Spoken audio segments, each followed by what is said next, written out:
Good afternoon, and welcome to another episode of CTLN Opinion Plus, where we have conversations about issues and concerns of the Latino community. Today, we are joined by Marilyn Alverio. Marilyn is CEO and founder of Latinas Power Corp, a nonprofit organization that empowers women to become leaders and advocates. She will be discussing with us a report that her organization put out for Women's History Month about the challenges Latinas face in the workplace. Marilyn is also the sister of LNN founder Diana Alverio. Thank you so much for joining us, Marilyn. Thank you for taking the time. How are you today? Great, Maricela. How are you today? So, there's so many great things that I want to ask you. I want to ask you first about Latina, your corporation, Latinas in Power. How did it started? What motivated you to begin with this great organization? Well, we are in our 19th year, first of all. And it started really because there was a group of women that would get together for lunch. Most of us were in leadership positions within our corporations, either director or VP level. And we often looked around within our own companies and realized that we were the only Latina at the table. And so that was sometimes a challenge because, in terms of really finding other women that you can connect with and relate to, that can mentor you or champion you, it was the pickings were very slim. So what we did is we created this group and we supported each other, and we talked to each other about how did you handle that situation when someone made a derogatory remark about Right. Puerto Ricans. And so we started to help each other and share strategies for success, and that's how it started. And now 19 years later, we have built this amazing network that during COVID went global, Right. of women, of like-minded women that gather to continue to support each other and to promote what each other is doing. So I heard about this report, Latinas Pathway to Excellence in a Post-Pandemic World. Tell us about the report. And you did this for it was released right at the point of women celebrating Women's History Month. Right. What were your findings, and talk to us about the report? Yeah. Well, first of all, Latinas in Power, received a grant from the Connecticut Health Foundation to run this report. And basically, we ran virtual focus groups during the pandemic. And we interviewed Latinas from a variety of industries around the country, entrepreneurs, from corporate, from government, and entry level, mid level, executive level. And we wanted to really find out from them is what are the challenges and barriers today that we are facing, but as well as what are the opportunities, and then layer in the pandemic factor. And what we found is some striking themes across the board around representation, identity, imposter syndrome. And then Right. we also found that there were benefits and challenges that the pandemic brought as a result of working in a virtual environment. Some of the challenges that we found is really that with the women surveyed is Latinas still bring their identity to Yeah. work, to the workplace. And often they serve as the advocates for other Latinas, right? However, many women talked about that same Latina identity rendered them sometimes invisible and or as tokens. And so that they saw that as a challenge. One of the benefits was that Latinas accelerated in terms of operating in what we're coining as the new world confidence. Right. That means that all of a sudden Latinas were thrust into the spotlight during these Zoom meetings and these team meetings in the same room as many leaders that they may not have had access to before. So all of a sudden, they're gaining this confidence of presenting their ideas, presenting their reports in front of Right. leadership. So we Not found that to be pretty fascinating. Not only that, talk about multitasking. A lot of us are mothers, and we have to handle being a mom at home and preparing, the Zoom meetings. So it's really about multitasking. Women have this power of multitasking. So if this report proved that we can do it, I mean, I know you said you mentioned that you did it through surveys and focus groups. Any other thing, how you got all these findings together? Any other studies, or how did you particularly found, your report to put your report together? Well, we interviewed 24 women virtually through the Mhm. focus group, kind of, we called it a listen to learn tour. And then we surveyed 108 additional women. And that's where we Yeah. found, that we got these findings that were pretty consistent with what all women were Right. experiencing, especially during the pandemic. One of the inequities that we found is that Latinas often start off on a not level playing field. And so we're still dealing with challenges as it relates to cultural expectations in the home, from our communities, where we're still hearing messages to say, it's good to have your job and good to have your career, but don't look better than the man. So we're still Right. getting these messages that exasperate that deep rooted inequity for many of our communities of color. But many of the women also talked about how they used this time to explore additional interests. So they started doing they're coming up with these side jobs and hobbies that are now becoming part of their everyday life. And that Yeah. came as a result of the pandemic. I have to say, this report Hmm. is different than some other reports on Latinas that are out there today, because in the past, most of the studies are done on consumer behavior and Right. media consumption. This report is based on Latinas in the workplace and in business, especially since Latinas represent 16% of working women today, which is the largest group of women of working women behind non-Latina whites.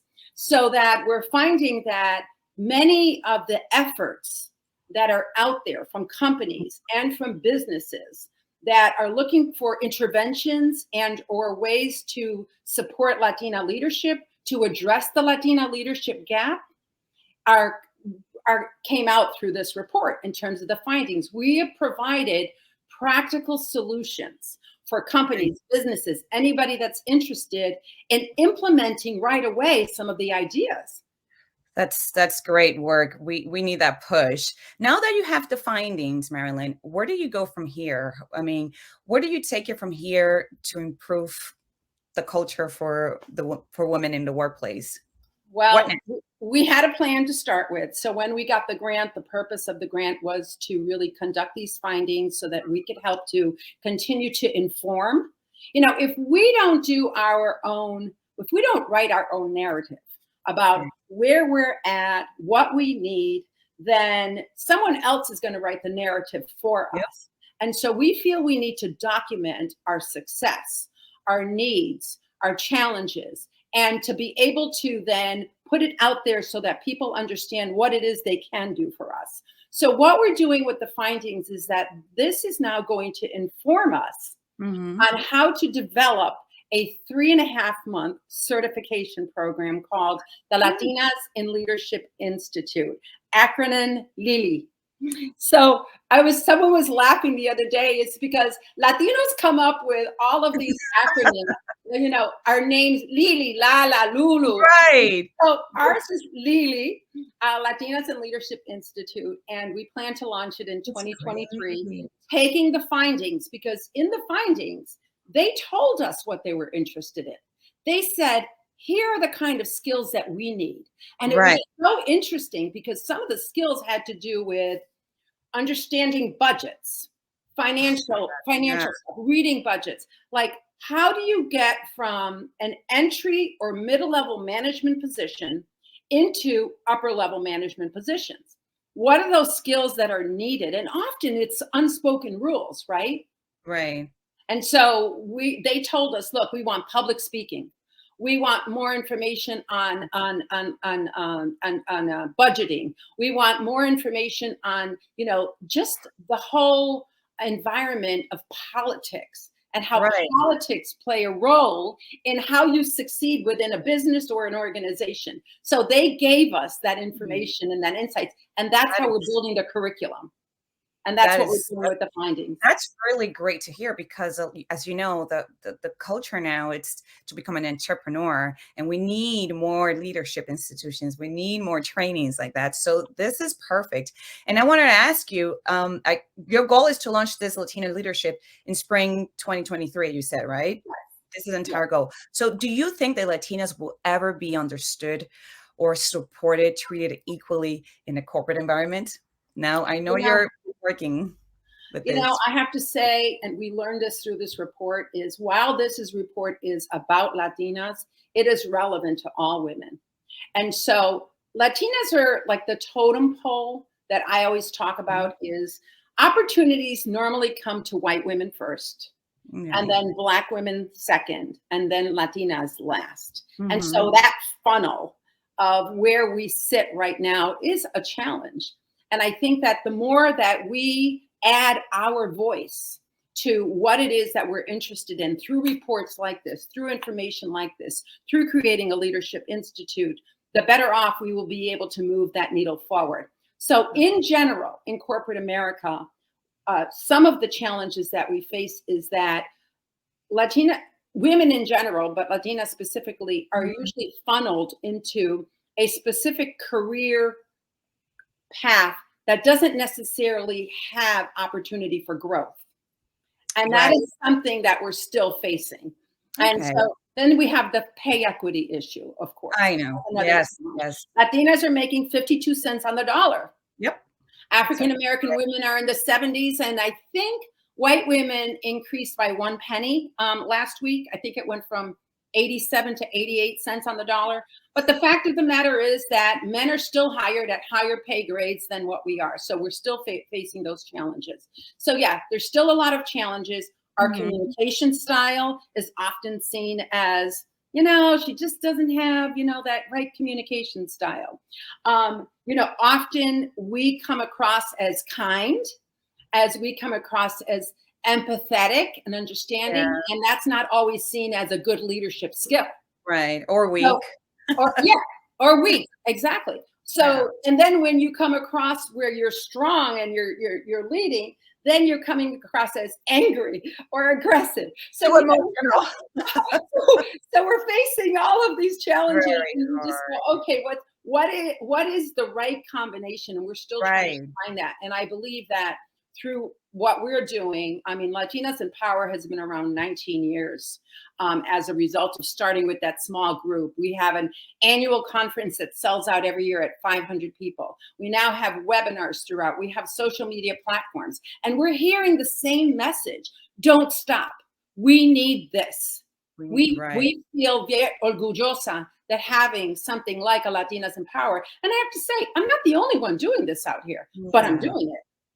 So it's like they say, con cada granito de arena se llena la montaña. So it means, with a little penny here and a penny there, we can come all along and get the message across. So people have been asking me actually, like, what else are you going to do with this report? So we are hoping that companies and businesses take this report. We are hoping that research engines that are out there, such as Pew Hispanic and Latina Leaders, Hispanic Executive, take this report and put it out there and publish it because it's full of information. I mean, the report is free. It can be downloaded from our website. You're going to. I was just going to ask you, where can we find this report for those businesses that would like to acquire it? On our website, latinasandpower.com. And it's not in power, and power. Because people are like, I couldn't find it. Latinas in Power. No, Latinas and Power. I wanted to name it Latinas in Power because as a Latina, I wanted to demonstrate we are contributing to the world. And I wanted to talk about how we all have this power within us to be able to make good decisions for ourselves, for our family, for our community. Absolutely. And that power is something that we own. So that is the whole idea behind the brand. I love that. I love. So let's talk about, again, let's close with this last question, just to remind people about when you'll be launching your Leadership Institute and where. Yeah. So you can track us on our Instagram pages where we keep everything going. And latinasandpower.com is the website. Latinas and Power is our Instagram site. And we're going to be launching it in the spring of 2023. So just, keep an eye on what we're doing. We are piloting this fall with the University of Connecticut with their students to kind of have a test and learn kind of session with them. So we're really excited. There's a lot of interest in what we're doing. And one of the big things that people are talking about, that companies are talking about, is that there is such a big need for something like this, that when a community organization produces and presents something like this, that there's all eyes are on us, like, is it going to work? Is it going to succeed? And I can tell you, many of our sponsors are supporting us and are investing in us. And so we're really excited about being able to celebrate our 20th anniversary next year by launching the Latinas in Leadership Institute. That's awesome. That's great to hear. We need all the support right now. And that's all the time we have, Marilyn. Thank you so much for sharing the report findings and what are your plans to continue for women empowerment. So thank you. Maricela. Thank you very much for having me. Thank you for joining us today. So join us next time for another episode. For more information about our discussion today, check out our web story on ctlatinanews.com. Follow us on Twitter at ctlatinanews and Instagram at ct_Latina News. I'm Maricela Baez with CTLN Opinion Plus. See you next time.